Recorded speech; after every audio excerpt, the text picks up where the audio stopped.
How's it going, guys? Alright, welcome back to another video.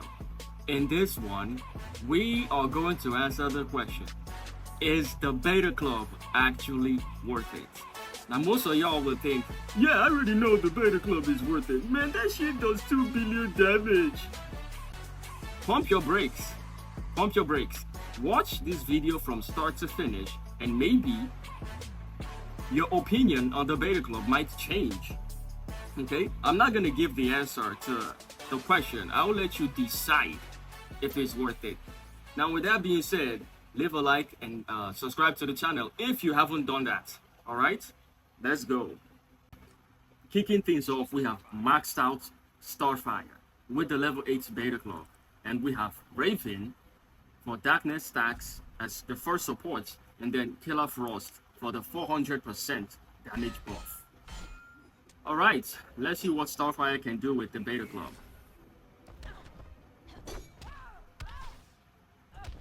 I am of the opinion, characters that don't come naturally with damage buffs, you give them a character that will give them the damage buff. That's what the support characters is for, you know?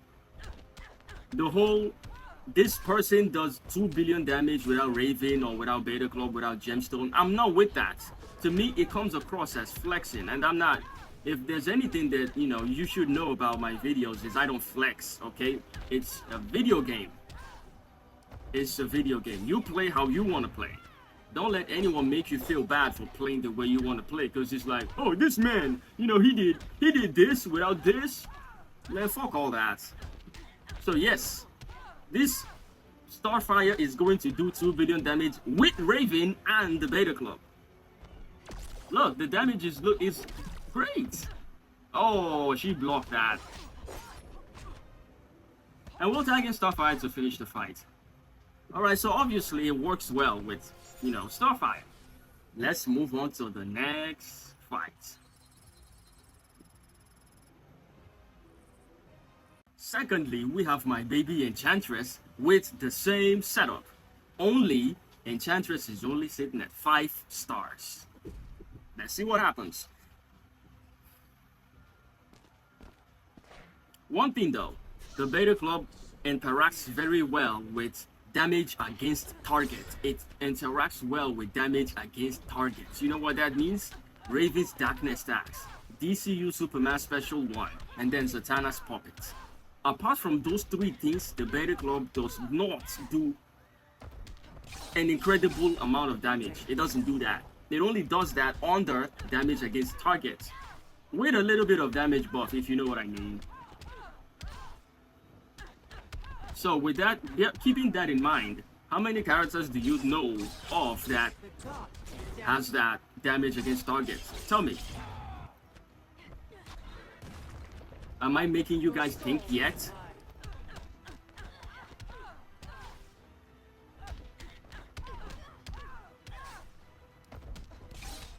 Okay, Enchantress is whipping out their damage, yo.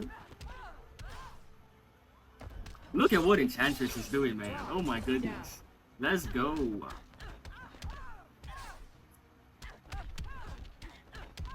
Okay. And then look, just look. God damn. Your soul is alive. You're not as stupid as people say. The god is down. Just do your sexy catwalk towards the enemy and finish this.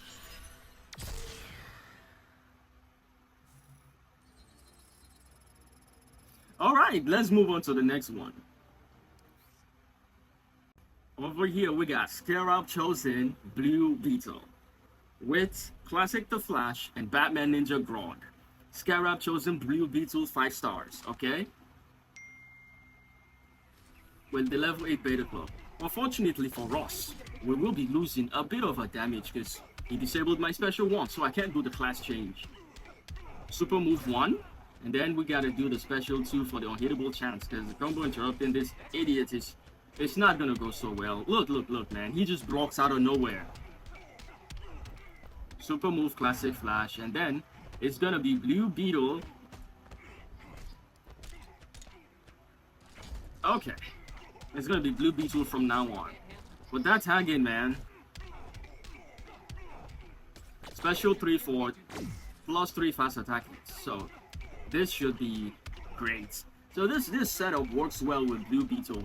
He doesn't need the damage against targets because he has his own damage which comes from his fast attack hits. It's every fast attack hits that Blue Beetle gets, right? Yo, this is pretty good. Every fast attack hits that he gets increases his damage, his raw damage, all the way up to 500%. That's why he doesn't need the damage against targets. Let's see if it's going to be enough to clear this boss. I like this. Wow, I can finally use the Scarab Chosen Blue Beetle. And then it's gonna be a one-shot all the time. That is awesome, man. And mostly, you have to put into perspective the fact that I have maxed out passive stats, level 10, passive stats on both support characters, Classic, Flash, and Grodd.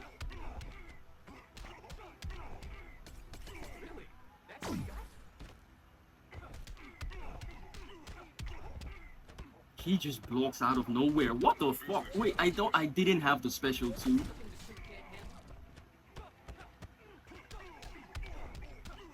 My problem isn't that they block out of nowhere. My problem is when they block, right?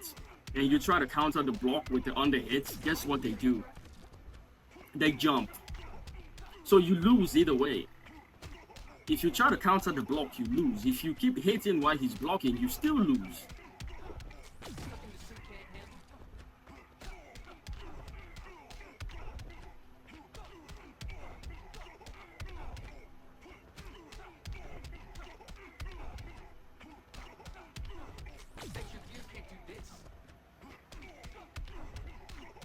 Alright, so could we have done this without, maxed out passive stats?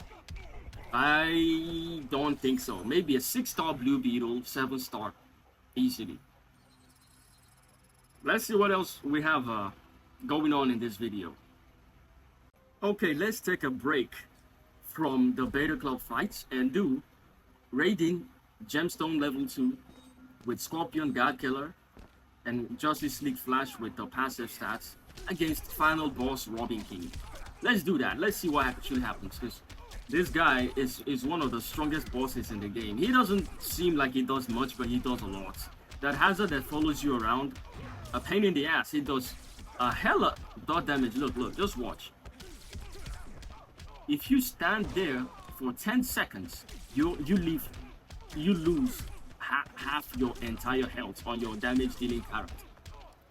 But that's why the God Killer comes in handy, baby.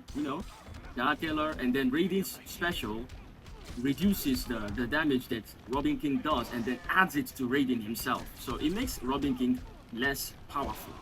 That's why this setup works out really, really well. It makes my level 2 gemstone it works well. If I had a higher rated gemstone, this fight would be over in seconds. But yeah, it is what it is. I ain't complaining. I make. Oh, did he just? Did he block that? I think he did. I think he blocked it. Let me pay more attention to the fight.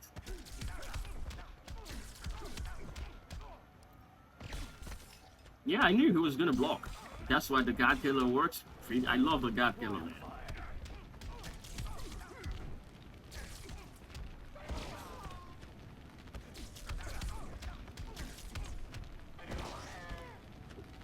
There you go. Yes, sir. And the reward that we got for defeating Robin King is 6-star Suicide Squad Deadshot. Yay! Okay, over here we are doing Beta Club DCU Superman. So you guys see just how powerful the artifact is on a 3-star DCU Superman. Because guess what? This guy is stacked, okay? He he has all kinds of damage buff going on for him. He has the damage against targets. He has the damage that comes from when the fight goes. As the fight goes on, he gets stronger. Okay. And then he also has the damage buff that you can either get from Classic Flash or Killer Frost. So it's just the beta club is broken on a 3-star DCU Superman.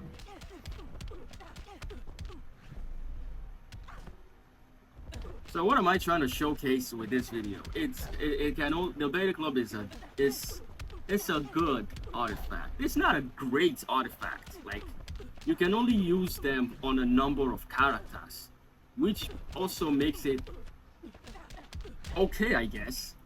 It's not like it's this game-breaking artifact that just works on every character. No, you still need certain characters to be able to use the beta club, which means it's not worth your money. I know some of you guys are not going to agree with me, but paying for the beta club is not a good idea. It's not worth it.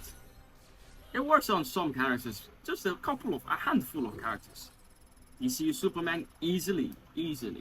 Let's see what else I have here.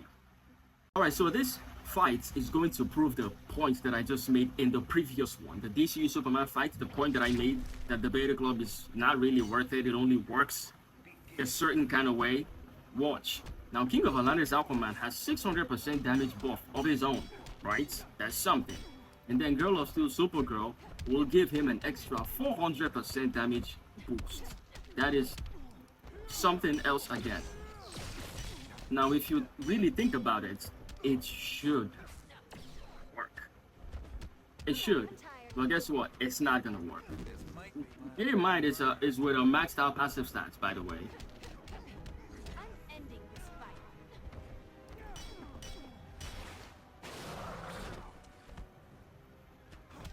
Let's try to get the King of Atlantis Aquaman stacks out the way. And we'll do Girl of Steel simultaneously. I can knock you down all day. Can you stop? I'm not even tired. Yo.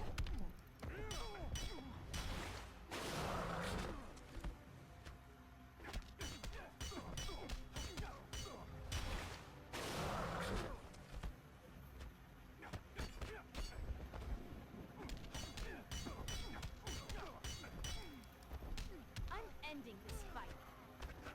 Your time is up.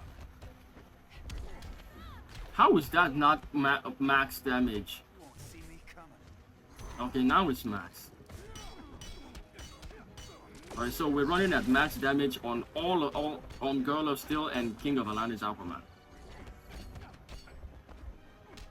And still look at the damage numbers. The highest we can get is 5 mil. I'm faster than you in every way.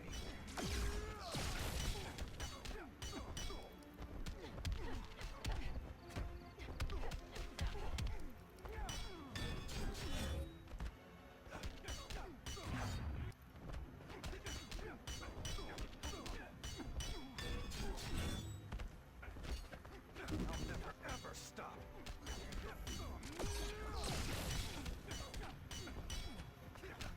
The highest we can get from the values 5.4 mil. You won't see me. It's not the worst thing in the world, but it's also not game breaking. Yo, what was that lag spike? Oh, okay, we got all the way up to 7 mil. Okay.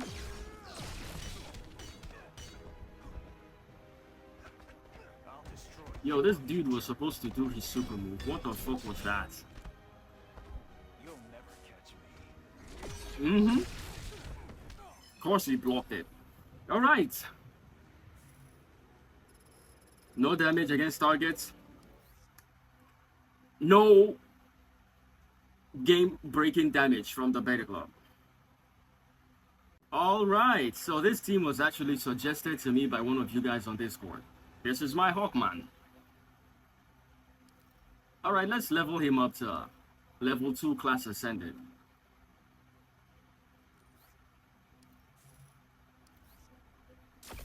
He's not doing too great, okay? The build that I have on him is not good. He should be having more attack than this. So I will work on that when I get the epic reroll on the gears.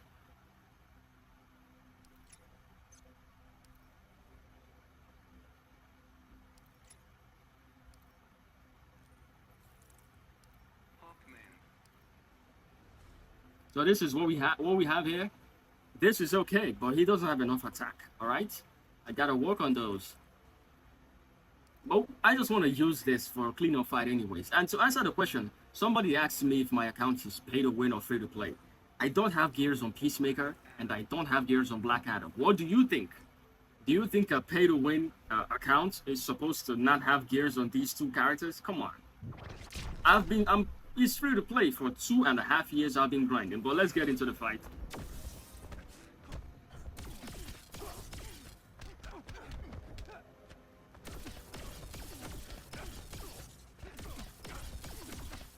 So we have maxed out passive stats. I just want to be able to get enough power bars and then activate Puppet on Peacemaker. Just as the person told me. Alright. Do we have it? Stop randomly blocking. Alright, I think we got it now.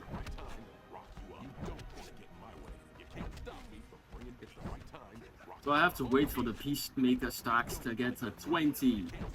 It's currently at 18 and then 20, 20, 20. Alright, super move and then tag out to Hawkman.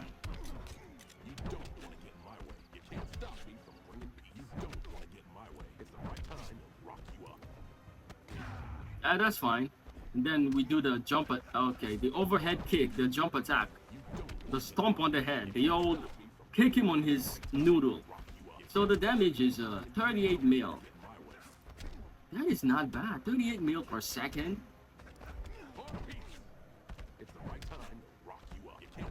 The reason why this works so well is because I can see something here. The damage against targets from Zatanna's Puppet, and then the Peacemaker's Peace Shield gives the damage buff to the Flawed Justice team. Look at that. It says 828 over there. Alright, another one. That was bad. And this is good. This is good. Okay, I canceled it. Holy shit. This would have been a one-shot. Alright, I dig this. Yo, I didn't even work on my Hawkman that well. Okay. Next one. Okay, lastly, we have here Grid. Grid is going to finish this video for us. Okay? It's a cleanup fight, nothing Grid can't handle. This video was recorded over the course of 2 days, so that's why you see a repeat of certain characters. So we got Grid and we're fighting on Midget Blue Beetle. Midget Blue Beetle. Alright, so Grid has the level 7, level 8. He has the Beta Club level 7 or level 8. And then we have the passive stats on Girl of Steel, Supergirl, and Vixen.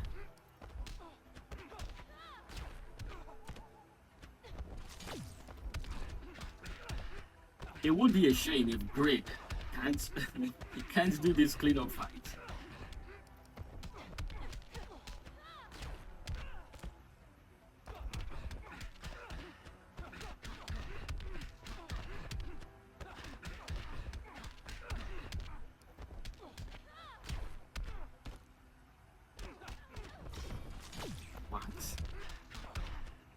I haven't gotten any damage buff at all from Girl of Steel Supergirl. What is going on? Alright, there we go. Special 3. Come on. We got 210.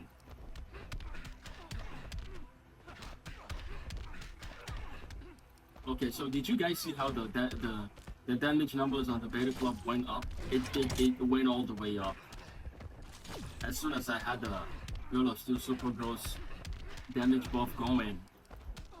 Let's just do special ones, because I think the special 3 is betraying me. One more? Alright. So the maximum damage we can get out of Grid is 4 mil per second. If I had Zatanna's Puppet on Girl of Steel Supergirl, we would have been getting way more. So we'll just have to combo interrupt the Midget Blue Beetle till he dies. Alright, thank you so much for watching, and I hope you guys learned something from this video. The Beta Club is a good artifact, but it's not that great. It's not like this artifact that you must have. You can get by the game without having it. But if you do have it, try have fun with it. See you in the next one.